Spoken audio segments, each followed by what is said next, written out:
हमारी कौम है असल में शौरी तौर पर इसके अंदर बहुत ज़्यादा मैं समझता हूँ कि अभी तक कमी है कि कचरा हम हर जगह पे डालना अपना फ़र्ज़ समझते हैं। 3-4 साल पहले छम वाटरफॉल वहाँ उसको देखने के लिए गया तो वहाँ पे कचरा पड़ा हुआ था, तो मैंने उस कचरे को इकट्ठा किया और करके एक पैगाम दिया कि इन खूबसूरत तरीन जगहों पर कचरा ना डालें।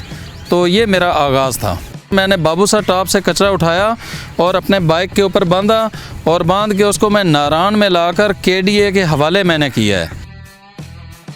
सोशल मीडिया पर यह हुआ जब मैं कचरे का शापर पकड़ के खड़ा होता था, लोग हंसते थे, मजाक उड़ाते थे। मैंने सीड बॉल्स बनाई और बना के एक वीडियो मैंने अपलोड की कि इस ज़रिए से हम पाकिस्तान को बहुत जल्दी सरसब्ज़ और शादाब कर सकते हैं। वो पहाड़ जो पूरे खाली हुए पड़े हैं उनके ऊपर हम इस ज़रिए से हम शजरकारी कर सकते हैं।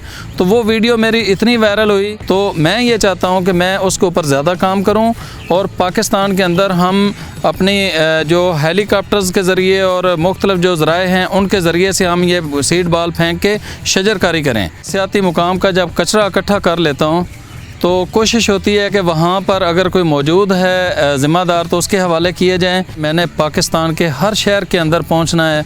मेरा ये सफ़र 12,500 किलोमीटर पर है और तकरीबन मुझे निकले हुए 45 दिन हो चुके हैं और 105 दिन का मेरा ये टूर है। मैं ये चाहता हूँ कि मेरा मुल्क साफ़ सुथरा भी हो और सरसब्ज़ और शादाब भी हो।